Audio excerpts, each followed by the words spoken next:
বিশ্ববাজারে ডলারের দাম কমেছে।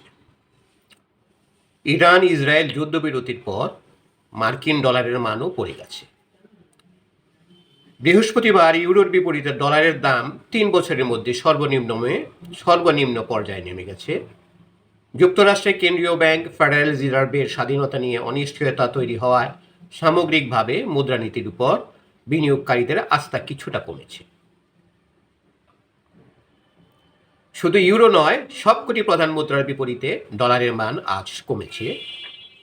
ইউরোর মান 0.2% বেড়ে 1.1687 ডলারে উঠেছে, 2021 সালের অক্টোবরের পর যা সর্বোচ্চ। এরপর তা 1.1692 থেকে 1.1909 ডলার পর্যন্ত উঠতে পারে।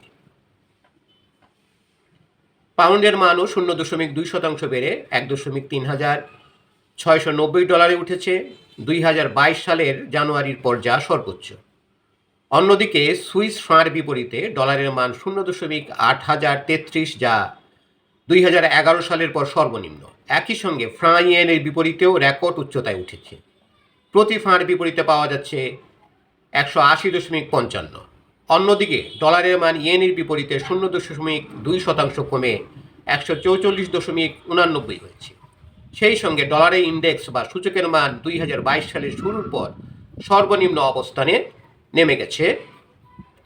ওয়াল স্ট্রিট জার্নালের প্রতিবেদনে বলা হয়েছে, president Donald Trump Fed chairman Jerome পাওয়েলের জায়গায় অন্য কাউকে বসানোর সম্ভাবনা নিয়ে ভাবছেন। চলতি বছরের সেপ্টেম্বর বা অক্টোবরের মধ্যেই তা ঘোষণার পরিকল্পনা করেছেন তিনি। বিশ্লেষকদের মতে এতে পাওয়েলের অবস্থান দুর্বল হয়েছে।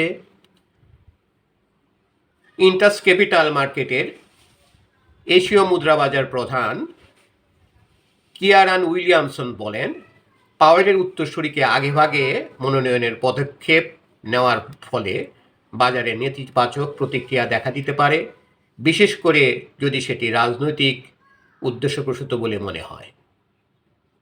ধন্যবাদ সবাইকে। যারা এখনও আমাদের চ্যানেলটি সাবস্ক্রাইব করেননি, অনুগ্রহ করে সাবস্ক্রাইব করে নেবেন।